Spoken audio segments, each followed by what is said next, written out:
Existia um tempo no Brasil onde nós não tínhamos o direito de escolher.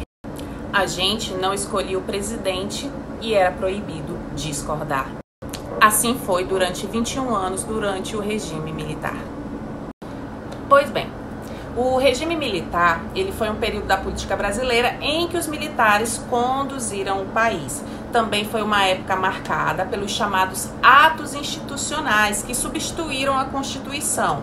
Esses atos institucionais trouxeram coisas para o país como censura, perseguição política, a extinção dos direitos constitucionais, além da falta total de democracia. A repressão também, quem era contrário ao regime era fadado a ser perseguido e também mandado embora do país. O golpe militar ele teve início no dia 31 de março de 1964, com o afastamento do então presidente da República, João Goulart, e também teve o seu fim em 1985, com a eleição de Tancredo Neves. E qual foi a desculpa para esse tipo de governo ser implantado no Brasil? A gente estava no pós-Segunda Guerra Mundial, a famosa Guerra Fria. Portanto, segundo o lado em que a nação escolheu para ficar, que foi o lado norte-americano, havia uma ameaça comunista no país. O ponto de partida para que começasse a ser pensado em ser instaurado o regime militar foi quando Jânio Quadros, que era então o presidente do Brasil, renunciou. Isso aconteceu no dia 25 de agosto de 1961. Acontece que o seu vice, João Goulart, estava na China. Então, a Câmara dos Deputados impulsou temporariamente o presidente da Câmara até então, o deputado Ranieri Mazzilli. E quando isso aconteceu, João Goulart, que estava na China, muito surpreso com a situação, tentava voltar ao país e, ao que pode-se pensar, foi meio que impedido. Enquanto João Goulart tentava voltar da China, os ministros, na época que eram militares, conseguiram vetar a posse de João Goulart. Né? Ele estava tentando voltar, pela lógica, ele seria o presidente. Né? E isso acabava ferindo a Constituição, e isso fez com que explodisse uma série de manifestações pelo país, né, em prol da democracia. E quando isso aconteceu, né, o João Goulart ele vai tomar posse através da chamada Emenda Constitucional 04. E nisso, gente, estabelecia o país como um país parlamentarista, que seria mais ou menos assim: o presidente ele governa, mas ele não tem poderes o suficiente para fazer qualquer coisa. E sim, realmente a Emenda Constitucional 04 ela cai em 1963. Então, Jango já teria os seus poderes ilimitados como executivo e ele começa a promover, ou pelo menos a tentar promover, as chamadas reformas de base, ou seja, que beneficiaria muito mais a população. E o que são essas reformas propostas por Jango? Seriam a desapropriação de terras, deixa-me ver o que mais, a nacionalização de refinarias de petróleo, refinarias de petróleo, reforma eleitoral e também a instituição do voto para os analfabetos, além de uma reforma universitária, né? Entre outras coisitas mais. Partidos comunistas no Brasil, eles eram proibidos. Não existia uma legalização para a atuação de comunistas no país. Mas acontece que ao mesmo tempo que eles eram proibidos de atuar, havia um crescimento espetacular, o que levou à aceleração do golpe por parte dos militares. E no dia 31 de março de 1964, Jango cai, por conta dessas propostas também que visava o lado mais comunista da coisa, pelo menos na visão dos militares. E quando ele cai, nesse mesmo período, quem resistisse era preso. E então, Jango não teve outra escolha a não ser fugir por Uruguai. No dia 9 de abril de 1964, foi colocado em prática o Ato Institucional número 1.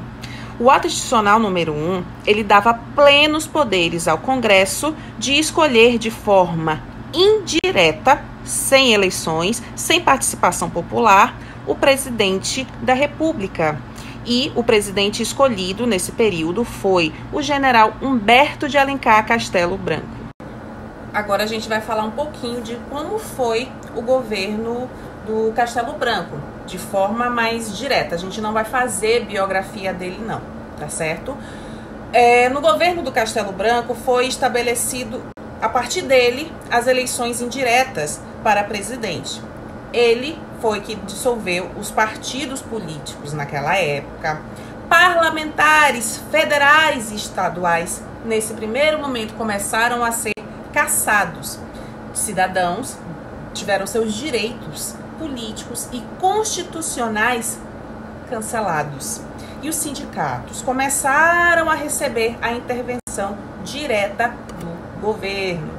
E é no governo de Castelo Branco que é instituído o bipartidarismo. Acabou aqueles vários partidos políticos que existiam. Só existiriam dois, um para a situação e o outro para a oposição. A situação tinha a alcunha de Arena e a oposição a alcunha de MDB. E a partir de 1967 é sacramentado o regime militar no Brasil. O segundo presidente militar do Brasil chamava Arthur da Costa e Silva. E o seu governo é marcado pelo quê? Protestos e manifestações sociais. A oposição, ela vai crescer no país nesse período. A UNE, a União Nacional dos Estudantes, começa a organizar a passeata dos 100 mil. Houve também no governo do Costa e Silva uma greve, a greve dos operários, que paralisou as fábricas. E é no período também do governo do Costa e Silva que começa a crescer as chamadas guerrilhas urbanas, tá?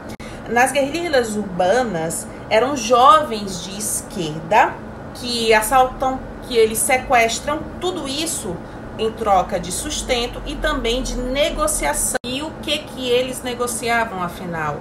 O pessoal da guerrilha urbana geralmente sequestrava alguém de nome grande, como por exemplo embaixadores, e em troca eles negociavam com o governo, a troca por alguém que o governo tinha prendido, que participava dessas guerrilhas urbanas. Vamos chamá-los de militantes nesse período aqui, tá?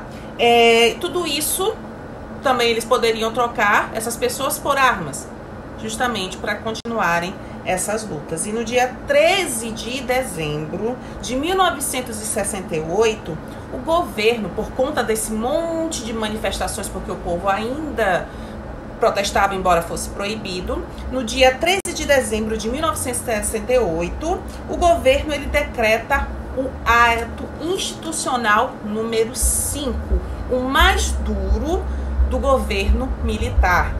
O AI número 5, ele foi o mais duro porque foi a partir dele que todos os direitos constitucionais dos cidadãos brasileiros foram tirados.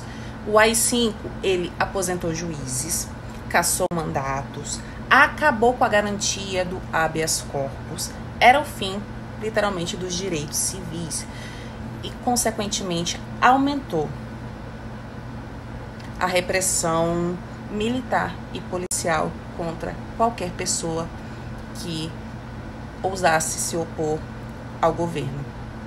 O governo do Costa e Silva, ele foi teoricamente mais curto porque acabou ficando doente. E sem tempo hábil para uma eleição, ele acabou sendo substituído por uma junta militar. As Forças Armadas se reuniram com seus representantes para governar o país nesse período. E nesse mesmo meio de tempo aí, dois grupos de esquerda acabaram crescendo muito, o MR8 e também a ALN, tá? E esses dois grupos juntos sequestraram o embaixador norte-americano Charles Elbrick. E eles exigiam, em troca da libertação do embaixador, volta de 15 pessoas, tá? 15 presos políticos, e eles até conseguiram essa negociação, ela foi feita com sucesso, eles conseguiram essa troca aí.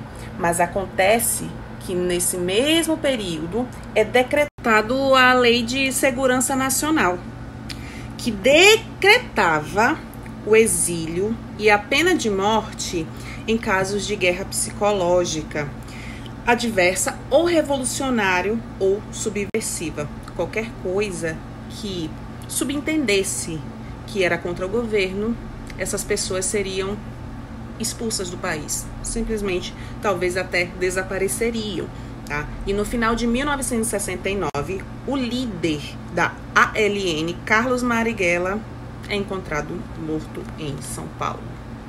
O mais severo dos governos do regime militar foi, sem dúvida, o governo Médici, Emílio Garrastazu Médici. O governo dele é conhecido como os Anos de Chumbo, justamente por ser considerado o mais duro e repressivo de todos os governos até então, dos governos militares. No governo dele, além de uma política severa de censura, começou uma também perseguição a artistas, professores, políticos, músicos, escritores, que além de serem investigados serem contra a revolução, né, ao regime militar, eles também eram presos, eram torturados ou exilados fora do país. O órgão responsável pela investigação de qualquer coisa que fosse contra o regime militar era o DOI-CODE. Eles fiscalizavam coisas como novelas, teatro, textos de teatro, músicas, e é nesse período que quem estava lá fora, né, alguns artistas que foram convidados a se retirarem do país, como Chico Buarque, Caetano, Gil, começaram a fazer músicas que tentassem chegar até o país sem serem censurados. Então, músicas, digamos assim, com mensagens subliminares contra o governo. E o DOI-CODE, ele atua como esse repressor, esse órgão repressor do governo militar. E essas pessoas, quando elas eram presas por esse órgão, elas entravam em delegacias e às vezes elas nem saíam vivas de lá. Uma coisa que é super interessante, principalmente dentro dos Anos de Chumbo, é que apesar da grande censura e do poder que o DOI-CODE tinha no país, é o crescimento de pessoas que eram chamadas de subversivas, né, que eram contra o regime militar, principalmente a questão dos artistas, né, eles ali, dentro das possibilidades, eles enfrentavam mesmo o governo. E também uma coisa que é bem interessante, que além das guerrilhas urbanas, as guerrilhas rurais começaram a crescer, a tomar muita força. Porém, até por conta desse período mesmo, eles eram duramente reprimidos, principalmente as guerrilhas que atuavam na região do Araguaia. No período de 1969 até mais ou menos 1973, a economia do Brasil ela começou a dar uma crescida. Eu gosto de chamar isso de efeito de montanha-russa. É o chamado milagre econômico. Olha que interessante, a economia do país, ela crescia a 12%, numa taxa de 12% ao ano. Mas olha que também, como é interessante, a inflação, ela beirava os 18%. Então, uma coisa acabava não casando com a outra. Por que a gente acaba chamando de ditadura civil-militar?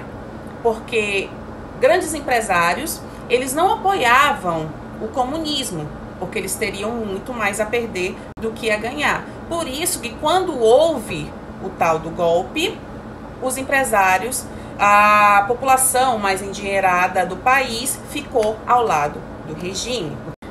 O país, ele emprestava grandes quantias do exterior e fazia com que o país ele começasse a avançar, e até algumas construções, né, as chamadas construções faraônicas, foram feitas no país nesse período. Ou seja, quem construiria seriam os grandes empresários aqui da nação.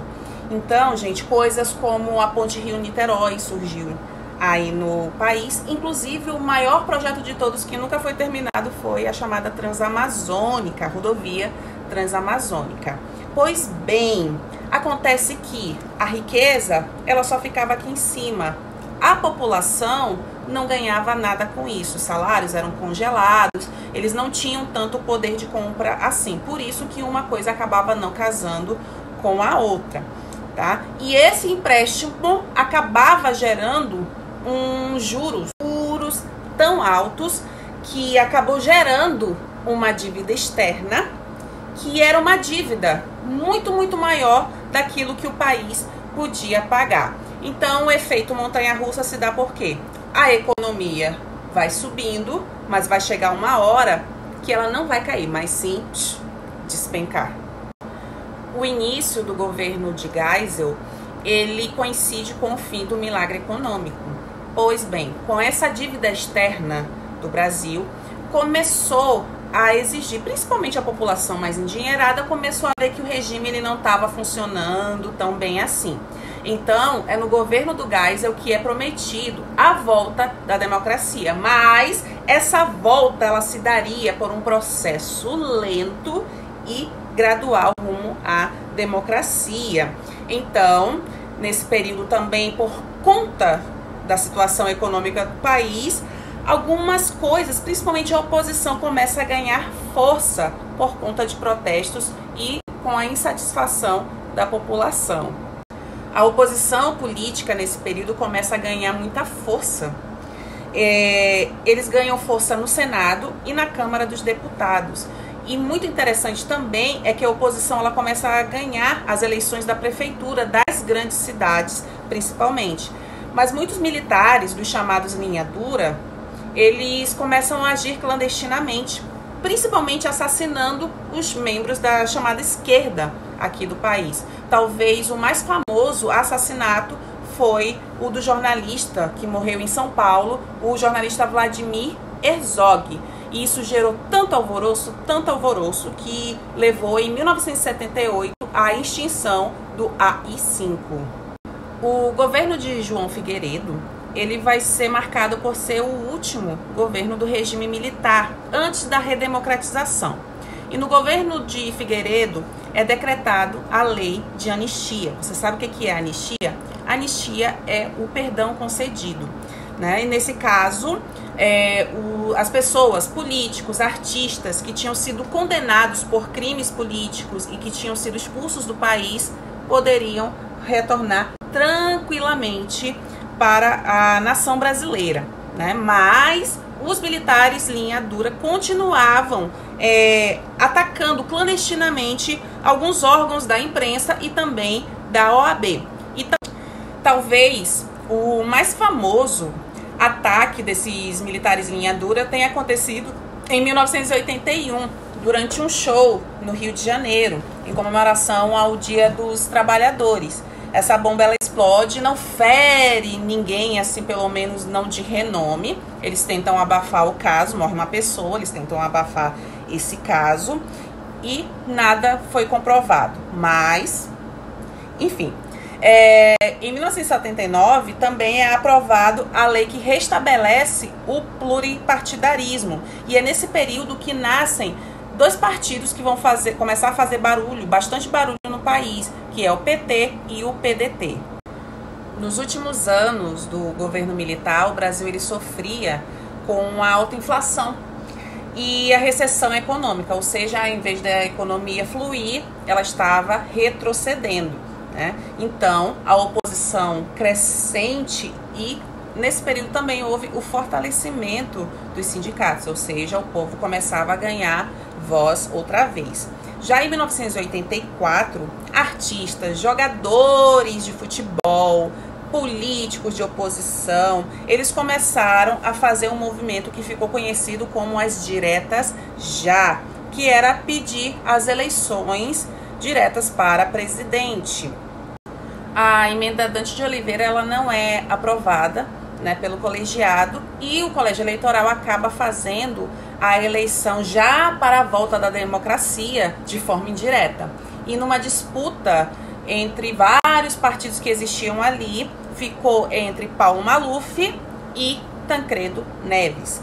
Tancredo acaba vencendo essa eleição e a figura de Tancredo Neves também representa o fim da era militar, né? O fim do regime.